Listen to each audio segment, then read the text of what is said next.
Welcome to Thez Nutz Garage, and today it's car story time. Like a bird on a tree, I'm just sitting here. Alrighty, like I said in the intro there, we're going to be telling a car story today. Now, as car enthusiasts, you know, we all have our car stories. And this is probably one of the craziest car stories that I have to tell, I guess. And we're going to go back in time to when I was about 18 years old, and had some money saved up, and I was ready to buy this friend of mine's car, we'll call that, or an associate. We'll call him an associate. Now, this associate was kind of known as a drug dealer. Never did he tell me he was a drug dealer, or never did I ever see him sell drugs. But it was very well known that he was probably the biggest drug dealer in town. Now, how I come across meeting this gentleman, and his name is Red, was that a friend of mine named Guido that I went to high school with, and we met in high school, lived next door to Red. Now, Guido liked to install car stereos in cars and tint windows.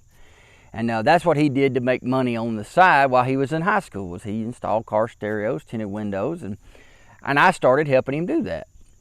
Well, just so happened that the next door neighbor needed a car stereo installed, would ask Guido and me to install his car stereos, and along with all of his associates that he dealt with. So we had a relationship probably a year before I ever bought this Camaro, back when I was about 17, just installing car stereos in his cars, his friends' cars, and, you know, just tinting windows and stuff like that. Never did any illegal activity for Red, just worked on their cars.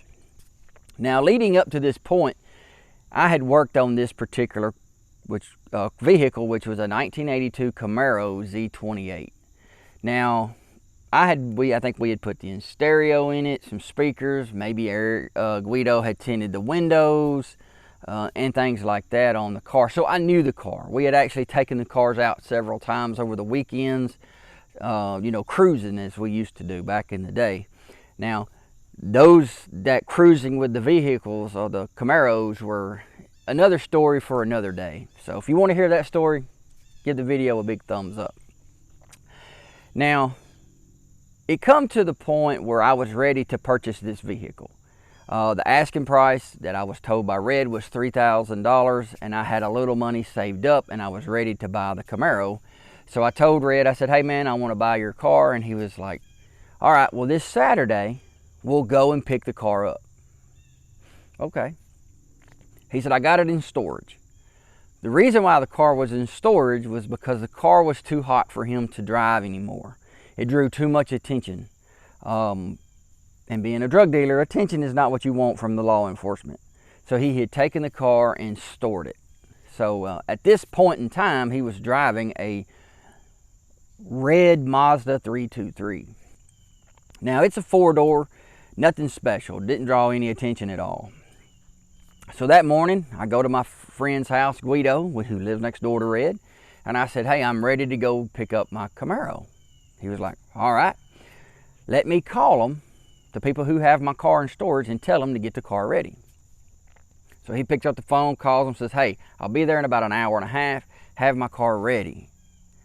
Well, the person on the other end of the phone proceeded to tell Red that, hey man, your rims on your car have been taken. Someone took them off of your car. Well, these happened to be what back in the 90s, late 80s, would call saw blades. And I think they were made by maybe American Racing Rim, and kind of a popular rim at the time. So those rims had been basically stolen off of Red's Camaro. Now, as we head to go to Memphis, he's already kind of irritated because he wants his rims, and he specifically told him, if my rims are not on my car when I get there, there's going to be HE, you know, double hockey sticks to pay for this. So we leave and headed to Memphis. That's where the big city was we were going to. So as we're going down the interstate, I had the $3,000 in my pocket. So I pulled it out and I said, do you want this now or do you want it later? Well, like I said, Red was a very light-skinned African-American fella. And he looked at me holding that money and he said, you need to put that money up, put it in that glove box. He said, because I'm too light-skinned for these brothers over here. He said, they'll shoot every one of us for that money. He said, put that in that glove box in the very bottom of it and do not pull it back out again. So that kind of threw some, you know, being that the tires were stolen off of it, and I'm wondering how we're going to get this car home from Memphis with no tires and rims. Now he's telling me to stash this $3,000 for the car down in his glove box so nobody can find it. Kind of started, you know, sending off the lights and the whistles are like something might be kind of going on here.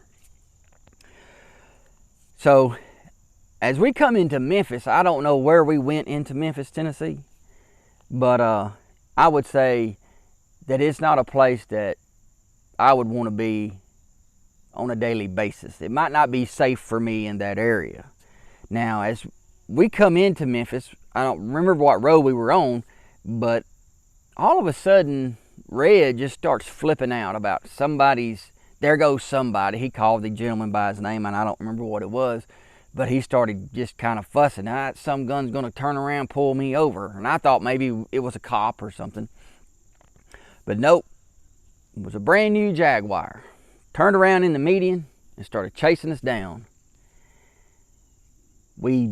Car comes up behind us, he starts flashing his lights, and Red proceeded to pull over on the side of the road. And the gentleman come up to the window. Red rolls the window down and he's like, hey man, I need to borrow $20. And he's like, $20? He's like, yeah, just till I get paid. So Red gets his wallet out, gets $20 and gives it to the guy, and the guy scampers off. We head off to go get the Camaro. And as we're going there, you know, Red's kind of having a fit about this guy pulling him over just for $20 because he ain't got any money. And he's like, he's driving that nice Jaguar and he ain't got $20 to put gas in it. He said, you know, I don't get these guys what they do with their money. You know, so we finally make it to where we're going. Now this establishment kind of looked like an old garage, maybe an old body shop, something, but you could tell maybe somebody was doing some light work out of it, but it wasn't a full-fledged business, I would say. But it had a lot of cars around it, and quite a few gentlemen out there, you know, just hanging out, you know. And we go to get out of the car, and basically Red said, y'all two just be quiet. We're gonna get this car and get out of here. So when we get out of the car, me and Guido just kind of being quiet, just minding our own business, just trying to get in, get the car, and get out. Because this situation is already pretty contentious. You know, Red's going in pretty mad because his wheels have been stolen. And, you know, the people there, I don't know if they had a great relationship or what, but it kind of felt like we were walking into like a Mexican standoff. At any moment, somebody could pull out a gun and somebody could wind up dead. So, go in.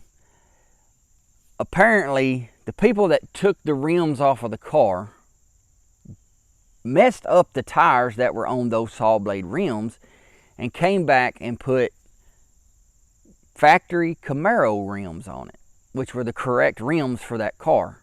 They put them on the car, and he was, you know, well, I'm taking those rims and my saw blades because the saw blade tires were flat. So they loaded up the saw blade tires and wheels, put them in the back of the car, and he proceeded to tell them, make sure that, you know, the lug nuts are tight. I don't want y'all just stowing some tires on my car. We're going down the road and the tires fall off. So they check the lug nuts, make sure they're all tight.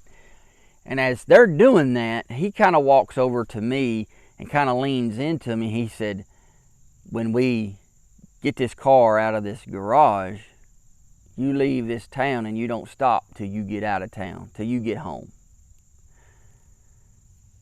And I'm like, okay. So he's still walking around. They're done with the car, and then he just kind of demands, doesn't ask me, he demands that I get his car out of that garage. He never told them we were buying the car, that I was buying the car. He just told them he brought some friends to get the car back to the town that we lived in. So he says, get that car out of here.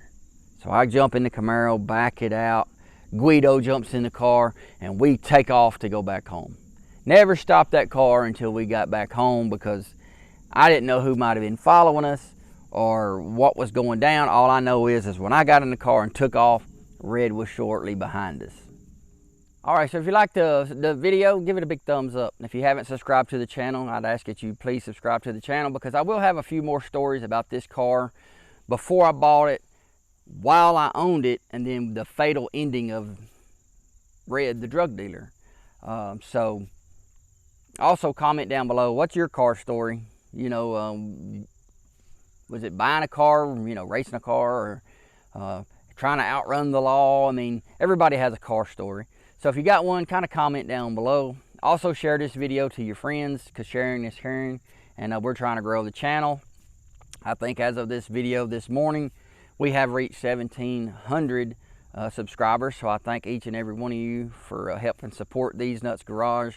I can see the momentum of the channel building right now, so I'm hoping that keeps up, and we can grow the channel to be able to do bigger and better things, and maybe buy, you know, some new sports cars or something in the future. So if you want that to happen, just hit that like button, subscribe to the channel, and comment down below. And I hope you have a blessed day, and I'll see you next video.